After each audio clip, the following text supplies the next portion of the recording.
Assalamualaikum warahmatullahi wabarakatuh. Ketemu lagi Bapak Ibu sekalian dengan saya dalam video kali ini. Bapak Ibu sekalian, terima kasih masih masih berkesempatan untuk menonton video-video saya, termasuk video yang kali ini.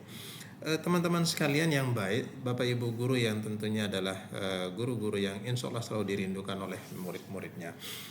Di kesempatan ini saya ingin lanjutkan tentang apa-apa yang pernah saya sampaikan dalam video-video saya sebelumnya. Dalam video saya yang sebelum ini pernah saya menyampaikan begini, bawalah kesenangan kita di masa lalu yang menyenangkan itu ke dalam ruang belajar kita, kemudian kita bagi dengan siswa kita sebagai salah satu cara kita untuk berbagi kebahagiaan dengan murid-murid kita. Pada kali ini teman-teman sekalian, saya ingin menyampaikan begini. Jangan pernah membawa masalah-masalah ke dalam ruang belajar kita. Mungkin sering kita mendengar, bahkan mungkin kita diingatkan oleh atasan kita, oleh pimpinan kita, atau oleh saudara-saudara dan teman-teman kita. Jangan pernah kamu bawa masalah pribadimu ke tempat kerja. Mungkin itu sering kita dengar teman-teman sekalian. Nah, kali ini ingin saya mengingatkan kembali kepada diri saya dan kepada mungkin teman-teman sekalian. Misalnya begini, di kelas-kelas kita mungkin kita akan mengatakan begini. Begitu kita masuk dalam ruang kelas itu, baru kita memulai proses itu, kita buka. Tetapi masih ada anak-anak kita yang mungkin mengerjakan sesuatu yang lain, atau mungkin lalu gaduh, lalu ribut, lalu kita membentak-bentak di situ.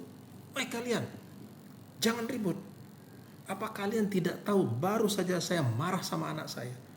Apa kalian semua akan saya marah juga? Mungkin anak-anak akan kaget. Atau mungkin kita akan mengatakan begini, jangan bikin saya kesel lagi. Saya baru saja sangat kesel. Tetangga saya membuang sampah di depan rumah saya. Jadi urusan tetangga kita bawa ke dalam kelas. Atau misalnya begini teman-teman sekalian. Tolong ya kalian ingat, saya ini capek itu perlu kalian tahu. Apa kalian tidak tahu kalau saya bekerja itu bukan hanya mengajar kalian, tetapi saya harus bekerja yang lain untuk menambah uang belanja di rumah saya. Kalian harus tahu tanggungan saya itu banyak. Jadi saya harus menambah bekerja lagi, pekerjaan yang lain. Honor saya dan gaji saya itu tidak cukup untuk memenuhi semua tuntutan hidup di keluarga saya. Jadi kita menampakkan kemarahan, kita seolah-olah menampakkan kemelaratan kita kok menampakkan kesusahan. Ini mungkin tidak harus kita lakukan teman-teman sekalian. Atau mungkin kita hindari, atau mungkin sudahlah, kita berhenti melakukan itu. Kemungkinan kita pernah di luar kontrol itu menyampaikan hal itu. Jadi kalau anak-anak kita lalu mengatakan, Pak itu pemarah ya wajar mungkin dia mengatakan begitu. Karena mereka biasa melihat kita marah, sedikit-dikit marah. Makanya saya teringat dengan ungkapan yang mengatakan begini, kita adalah apa yang biasa kita lakukan. Kalau kita biasa dilihat marah, jangan salahkan orang lain memanggil kita si pemarah. Atau mungkin teman-teman mengenal kita suka memberi maaf. Ya mungkin teman kita akan memanggil kita si pemaaf. Kalau misalnya kita biasa bohong, tidak pernah menepati janji, lalu jangan salahkan orang menyebut kita si pembohong. Kalau misalkan kita dikenal murah hati, murah senyum, mungkin orang akan memanggil kita si pemurah.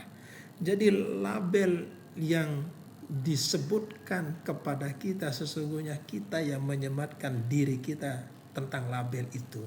Oleh karena itu mungkin kita tidak harus kemudian marah-marah dipanggil sebagai pemarah karena keseharian kita seperti itu.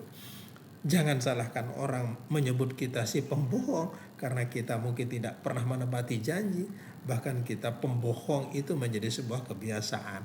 Jadi teman-teman sekalian, kita adalah apa yang biasa kita lakukan. Terkait dengan hal itu teman-teman sekalian, Mungkin kita perlu belajar dari apa yang pernah disampaikan oleh Imam Syafi'i. Orang yang kuat sesungguhnya ditandai oleh 3 hal, kata Imam Syafi'i. Yang pertama, ia mampu menyembunyikan kemelaratannya. Kalau tadi pernah saya sampaikan, kalian harus tahu, kalau saya ini harus membiayai ini, membiayai itu. Mungkin seolah-olah kita menunjukkan kemelaratan kita di hadapan siswa. Jangan kita tunjukkan itu. Biarkan, kalau memang betul kita dalam keadaan seperti itu, biarkan mereka mengira kita serba cukup. Tidak usah kita perlihatkan itu. Jangan sampai kemudian di antara mereka muncul rasa kasihan kepada kita. Jadi mereka seolah-olah kalau mengajar itu dilihat kita kasihan, nanti tidak kita dengar kasihan, tidak kita catat omongan Pak Guru kasihan. Jadi semua berangkat dari serba kasihan. Jadi teman-teman sekalian, biarkan anak-anak kita itu mengira kita cukup dalam hidup ini. Itu yang pertama. Yang kedua, kata Imam Syafi'i, orang yang kuat itu adalah orang yang mampu menyembunyikan kemarahannya. Jadi bagaimana mungkin anak akan bisa tenang belajar sementara dia dalam ketakutan dan ketegangan? Seolah-olah mereka berhadapan, kelas itu menjadi kelas neraka misalnya, karena kita marah, sedikit-sedikit marah, lalu semua dari awal sampai akhir menjadi tegang. Anak-anak menjadi takut. Secara psikologis mereka tidak mampu menyerap dan menerima apa yang kita sampaikan. Maka oleh karena itu sembunyikanlah amarah itu.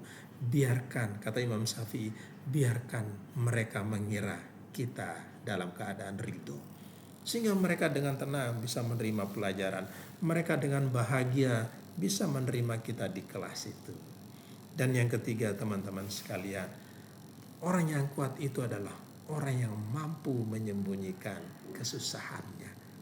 Tidak usah kita masuk kelas itu kelihatan susah. Tidak usah kita masuk kelas itu kok Pak Guru ini tidak pernah kelihatan senang.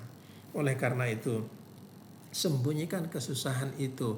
Biarkan murid-murid kita mengira kita dalam keadaan senang, dalam keadaan gembira. Kenapa? Sebuah kelas yang berhasil itu adalah kelas yang penuh kegembiraan. Jadi 3 hal itu teman-teman sekalian, sembunyikanlah kemelaratan itu, sembunyikanlah amarah itu, dan sembunyikanlah kesusahan itu. Mudah-mudahan kelas kita menjadi sebuah kelas yang diterima oleh semua anak-anak kita.